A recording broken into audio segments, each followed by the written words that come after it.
broke and caused the water tank to fall. The rope looks pretty durable. How can it be burned through so quickly by fireworks?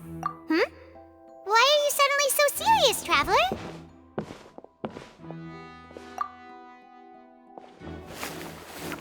Whoa! Look! This bit is made from different material! Most of it was burned away, but there's still a little bit of it left. So if a rope meant to hold something was made with that kind of material in it, then that means... Wait! Why don't you write all this down? Let's take notes!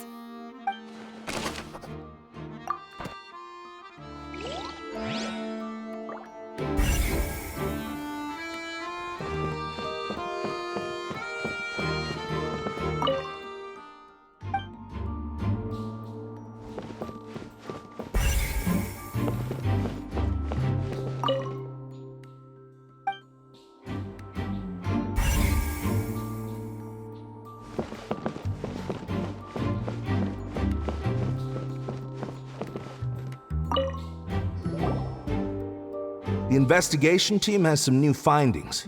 Turns out there's an issue with the random number selector after all. See, I told you. What if the machine picked some big guy's seat? You think the murderer would have still made his move then? Sorry to interrupt, but we're helping Linny and Lynette with their side of the investigation. What were you saying about the number selector? There's something wrong with it? You're trying to help them? That'll be a tall order. Linny used the machine to pick a random member of the audience during his performance, right?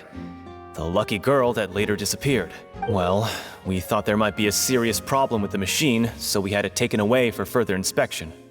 It turns out that the seat number it picked wasn't random at all. The machine picks that same number every time.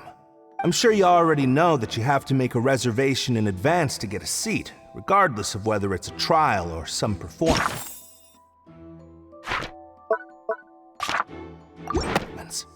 In other words, Linny knew who would be sitting where from the very beginning. That much checks out. Linny reserved our seats for us too. Bet you see why I was saying it'd be tough to make a case for Linny. Even though it's bad for Linny's case, Paimon had better write it down.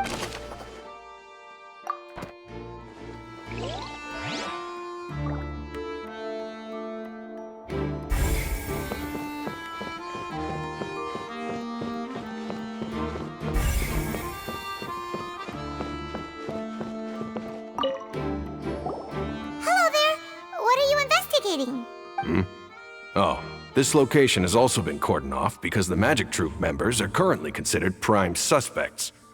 The investigation team is still collecting evidence. The seats were all booked in advance, so we were able to deduce the missing woman's identity by checking the guest list. Sure, it's not like this is confidential information. We will publish it later anyway when we petition the public to help us find the missing person. Her name is Halsey. She's a painter from Fontaine who's made a bit of a name for herself. Apparently, she wasn't a regular at the Opera House, but she'd been feeling some pressure with her work lately, which made her decide to come see the magic show. The Magic Troupe members all claim not to know her, and we have looked into her social connections. It seems that she has no personal grievances or conflicts of interest with the suspects. Simply put, she wasn't related to the Magic Troupe at all, which matches the features of the previous serial disappearances. Were the victims of previous cases also chosen at random? That's how it seems to us, in any case. Apart from the fact that they were all young women of around the same age range, there really weren't any other connections between them. Okay then. No need to be so formal. If you do happen to see the missing girl, please be sure to contact us. It is of utmost importance that we get to the bottom of these disappearances.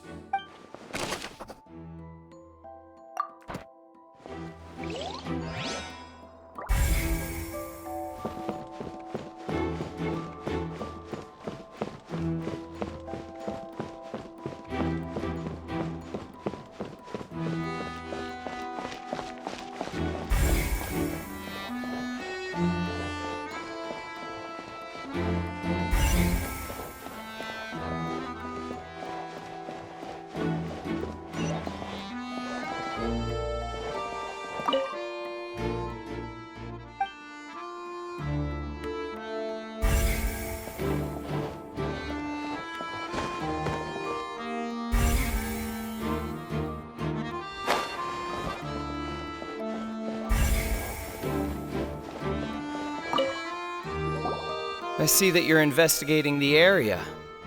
Well, it just so happens that I'm interested too. If you find any new and interesting leads, be sure to share them with me, alright? We don't have too many thoughts yet. Then why don't I tell you my hypothesis first? The way I see it. And I'll start it with that loud thud. The thud? Oh, you mean the sound that happened during the countdown? Yes, exactly. It wasn't terribly loud, but I suspect that most people heard it. It's just that everyone was awaiting the results of Linny's trick with bated breath, so no one paid it much mind. But now that the incident has happened, the thud has become an important clue. That makes sense. So, what do you make of it? I'm of the opinion that it may have been the sound of Linny's accomplice. Lynette, perhaps. Jumping atop the water tank or something like that. And when the pyrotechnics went off, she cut the rope, sending the water tank crashing down. But wasn't the noise we heard too loud for that? Perhaps the balance wasn't right, leading to a particularly rough landing. Oh, that's true. I suppose I must reconsider. That does remind Paimon, though. What was with that sound?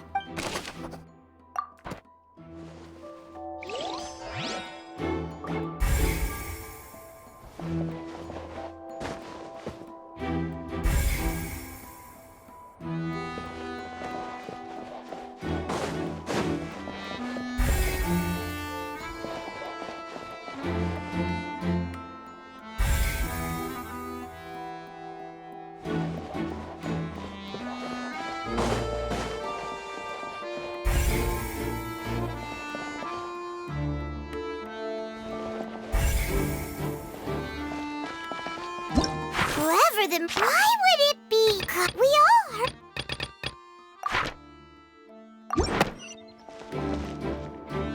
Lenny's still talking to the guards. I think someone...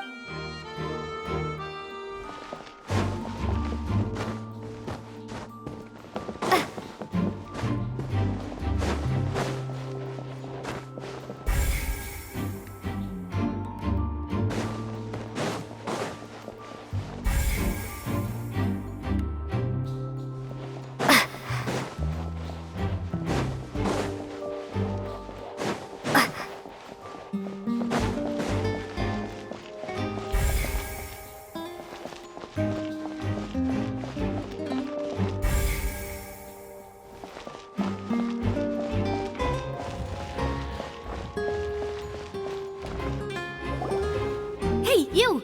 Yes, both of you! Over here! I've been keeping an eye on you for a while now. Huh? You mean us? That's right. If I'm not mistaken, you're also among those who wish to cut down the thorns and pursue the truth. No? And by the looks of it, you're not from Fontaine. Well, you're right on the more about that one, but who are you? Have you never heard of the Spina di Rosula? From mediating disputes and providing protection to solving conundrums, you name it, Spina di Rosula does it.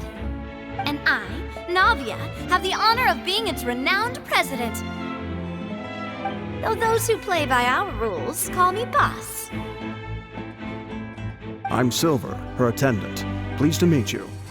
And I'm Melus.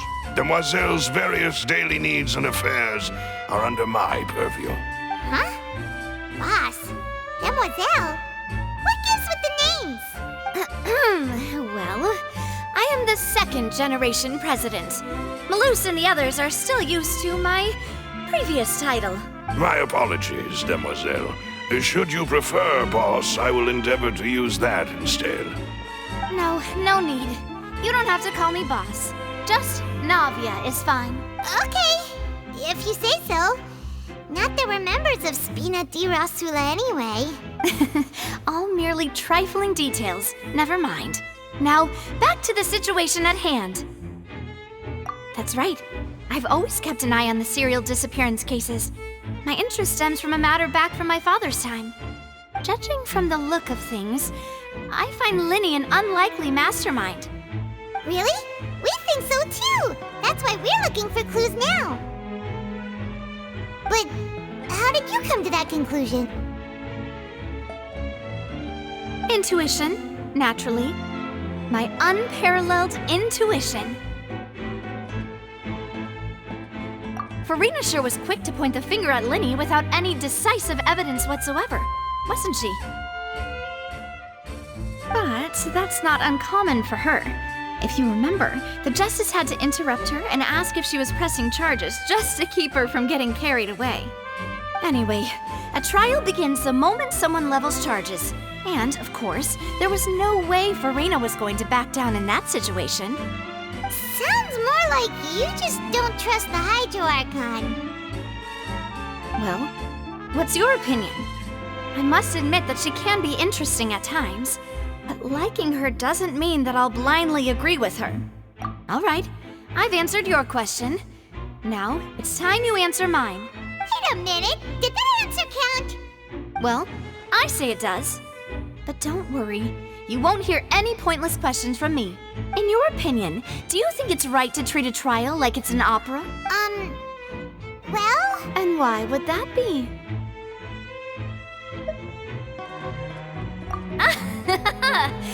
See, Silver and Malus? I told you they'd be different. Most astute of you, demoiselle. I too think that the traveler's response was most excellent. No matter how wonderful the script or how fervent the audience's expectations may be, the trials that go on stage here must be based in fact. And if that can be done, boss, then... All right, that's quite enough, Malus. Anyway, I like your answer. You passed with flying colors. Now, I need to make some preparations, following which our joint investigation shall commence. You two shall be my assistants. Wait! Since when did we become assistants? Well, I can be the assistant, sure. Or your companion, if you like. I'm really not that fussy. That's more like it. Far be it from me to brag, but I believe that Demoiselle's intuition will be instrumental in uncovering the truth. You wish to save a friend from false accusations, and we wish to unravel the disappearances. In this sense, our goals are aligned. You have a point. You're quite the talker, aren't you, miss? And what about you over there? What do you think? You seem like you've got something on your mind. I have nothing to add. Oh, alrighty then. We'll be making some preparations first. Just be sure to let us know if they start revealing Linny's tricks. Why would it be?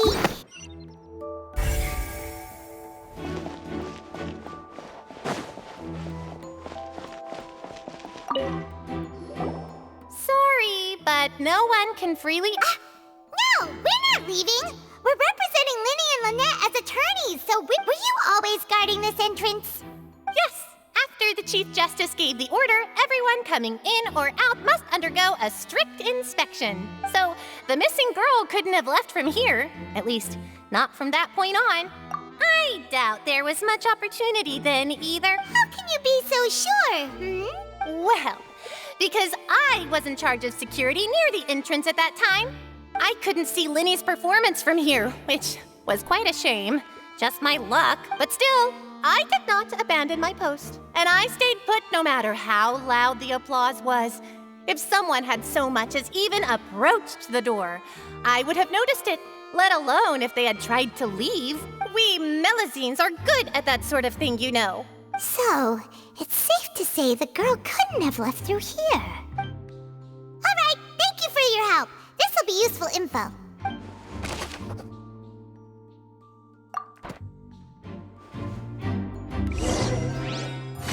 We've checked everything of note here at the performance venue.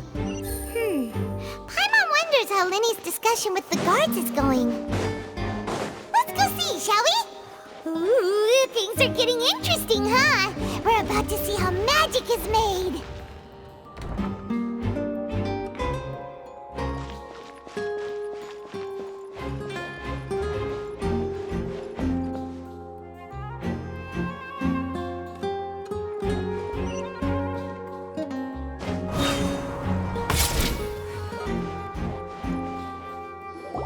Understood. Then I will be going with you. Just so you're aware, I will be monitoring your actions and making notes as necessary. Very good. Thanks for being so agreeable. I'd pull a rose out of my hat as a gift for you if I could. You may spare the pleasantries. I'm just doing my job. You've arrived. Who's this? Me? I'm Spina di Rosula's guardian angel. If you've got a problem, I've got the firepower. Sorry, I got a little carried away there. Call me Navia. I'm a partner of theirs, and will be helping investigate this whole situation. And these are my companions. Would you mind if they join as well? Fine by me. Oh, new helpers? I would be most grateful. Well, let's just say we're tagging along. It's not every day you get to see the secrets behind magic performed on such a large scale. I appreciate your kind interest. Come with me. We'll be heading below stage.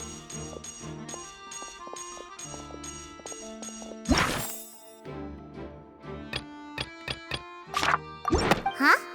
Below stage? Yes, a world of secrets is hidden beneath this magic box, prepared specifically for this switcheroo trick. But before I reveal everything, you should have a look first. Notice anything strange here?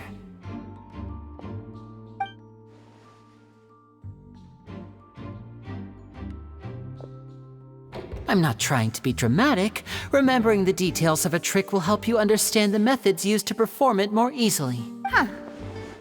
Weren't there balloons and other decorations here? Where did all— Ah, good eye. That said, you're still far from discovering the answer. The back? You mean the inside of the door? What's different about it? Paimon didn't notice anything. Very good indeed. I thought you might not be able to catch that, given that you were sitting in the first row. The back of this door was patterned. Those patterns are now gone, replaced by a smooth wooden board. So, if you put 2 and 2 together, what do you get? Exactly. All right, let's go. I'll tell you how it works as we head down. Oh, so there was a passageway under the magic box! I knew you'd figure out most of it as soon as you saw this place. The 2 magic boxes are positioned right above the 2 entrances of the tunnel. See this flatbed trolley? The box with the lucky audience member in it would be shuttled over to the other side using the trolley. This trolley can raise and lower and even rotate, ensuring that the box will face in the right direction. I see. So that's the purpose of the box inside another box. Precisely. The inner box would descend after the audience member was put inside and be moved along the trolley, all while the outer box would remain on stage as if nothing had ever changed. So that's how you did it! Once the box was lowered, the trolley would store some energy through this device here, with which it would complete the rest of the steps. The audience member would only be able to feel some slight movements in the dark, and by the time she walked out, she would already be back on stage. Right! You were talking that whole time, and you even came out for a moment near the end! Ah, yes. A phonograph operated by Lynette was used to achieve that effect. My assistant and I had already scripted our conversation beforehand. When the countdown began, I had already gone to the opposite box via a tunnel using that ladder. And what about Lynette? Where was she? I was in the mezzanine space in the back of the box. Oh, interesting! That's how we were able to coordinate Linny's lines with the assistant. And by the way, I was the one who walked out of the box at the end. I mean, we are twins. All it takes is a change of clothes and no one can tell who's who. And that's my favorite part of this trick. Only Lynette and I can perform it. So that's how it all worked!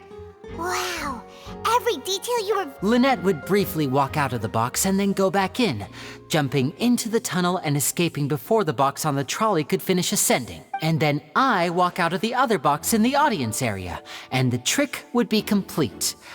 But as you saw, Cal was in the box, not our audience member. She, on the other hand, mysteriously vanished. We really don't know how that happened. If not for that interlude, this would have been an astonishing trick. I probably never would have figured out how you pulled it off. And yet, To think that someone was able to use this magic trick to commit a crime. Could we have a look around? I think we can come up with some more leads. This is the scene of the crime, so Linny and Lynette are not permitted to stay here. I'll escort them back up. Yes, of course. No need to be so strict now. I won't disappear into thin air, you know. Thanks, everyone. We're counting on you.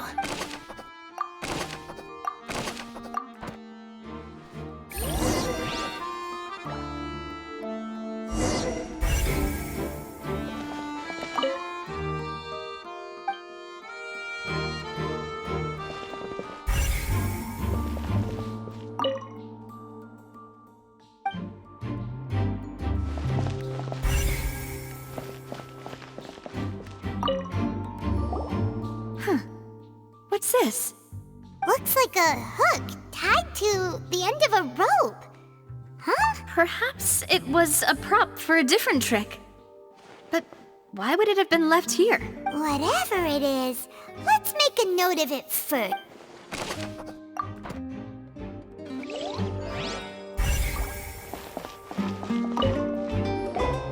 The floor is wet. Please be careful not to slip. Speaking of which, why would there be water here? Oh, Paimon knows! It's one of those tricks where you pour water into a jug and then flip the jug over and here's a broken vase.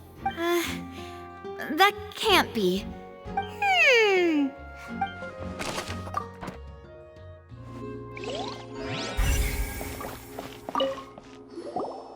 Oh, these are the clothes that the lady chosen from the audience was wearing, right? Her clothes are here.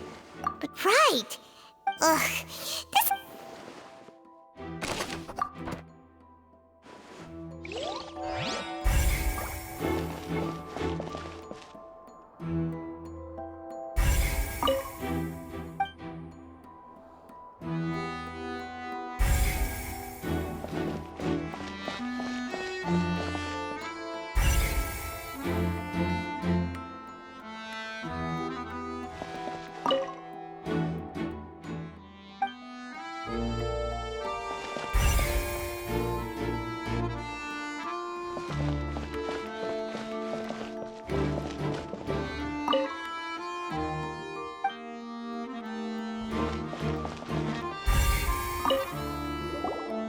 What is this place? It seems someone could fit through here. Could this have been the suspect's escape route? Alone, perhaps. But if they... But there are no other ways in or out of here. Oh, you're right. Let Paimon write that down.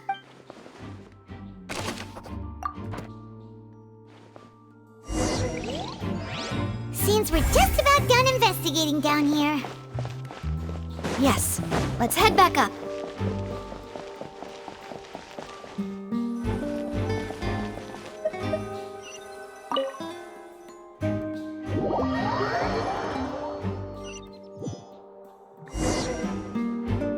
Well, we've ascertained the state of the crime scene.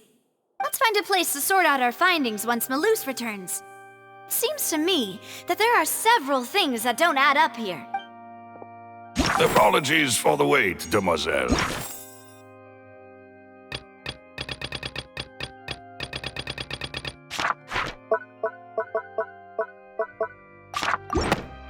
So, what did the guards say?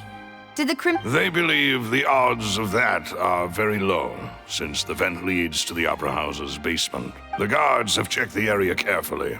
No one left through the basement during the performance or after the incident, and no one was found hiding there. So the tunnels become like a secret chamber then. You know, like the kind you usually see in novels. The plot thickens.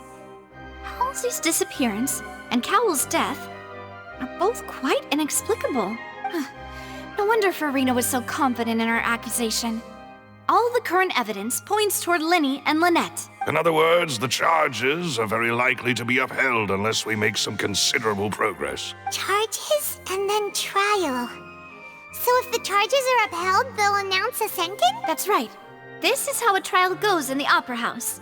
During the proceedings, the Chief Justice and the Oratrice will hear statements from both sides. That's right. This is how indemnitium is produced. the statements from both sides, the defenses from attorneys, witness testimonies, and even the audience's emotions will all be projected on the oratrice. To put it simply, it's as if the oratrice has its own will and is a judge in its own right. This also precludes any kind of favoritism on the part of the Chief Justice. Once both sides have finished speaking, the Chief Justice will make his final decision. But then, finally, the oratrice will be consulted by officials. Huh? In practice, there is very little difference. But, yes, the guards all... Because we've chosen to act as the... They're concerned that we might be and even if that were not so, it could prove problematic if we happen to spread key and... I'm ready to break out at any time. Whoa! There's no need for that. Of course. I just hope you don't mind the... In that case, let's just sort out our findings together here. Pity.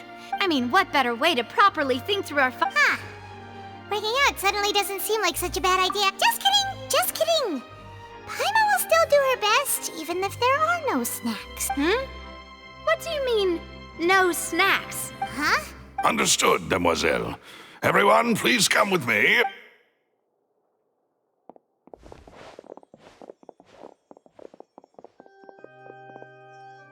Wait, you're carrying a portable stove with you? Yes, I must be prepared to meet the Demoiselle's baking needs whenever the fancy strikes her. I have eggs, sugar, and almonds at the ready. Good work, you two. These three are quite the interesting group.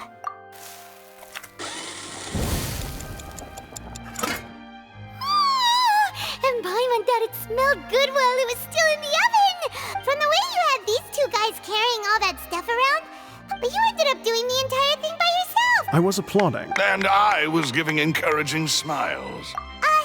Paimon was just thinking, aren't you worried about getting your fancy dress dirty, beating egg whites and baking like this?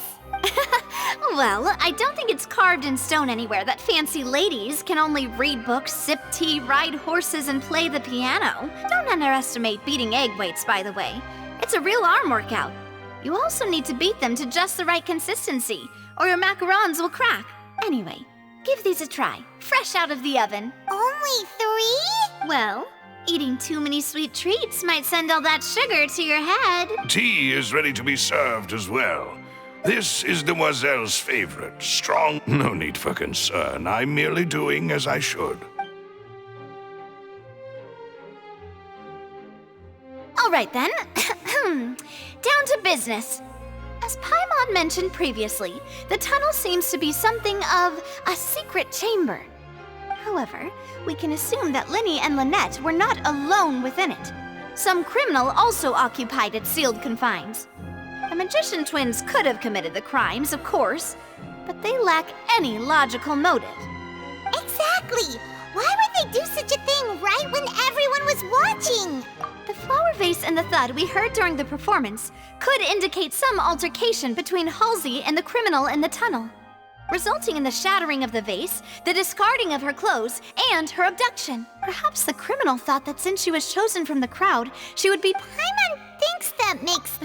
True, but the only people left... Could Halsey have... That's right. And even if she had tampered with the setup, nor does she have any motive. From the sound of things, this is turning... Your macarons are amazing, though. They are... What? Please don't worry about it. At my age, a few less sweet... No! Besides, Paimon knows that if she ate too many, then others wouldn't... Wait! Even you don't believe Paimon? If Paimon ate those 2 extra macarons... All right, we get it. Maloose, set up the stove again. Huh? What? Making sure everyone gets 3 macarons, of course. Exactly. We don't want to trouble you. As you wish, And I have the egg, sugar, and... Well, this really is your hobby, huh?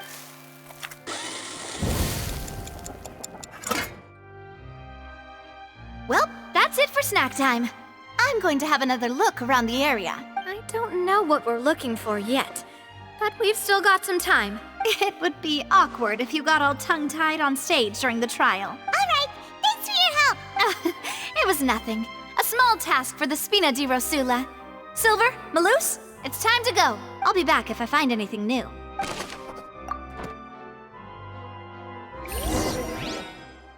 right, it's time to put our heads together. We've got to get our defense ready for the trial. It's probably gonna be a long and difficult case. There's no point in worrying about that now. We just need to prepare. Here, take Paimon's notes. They should help you review the situation.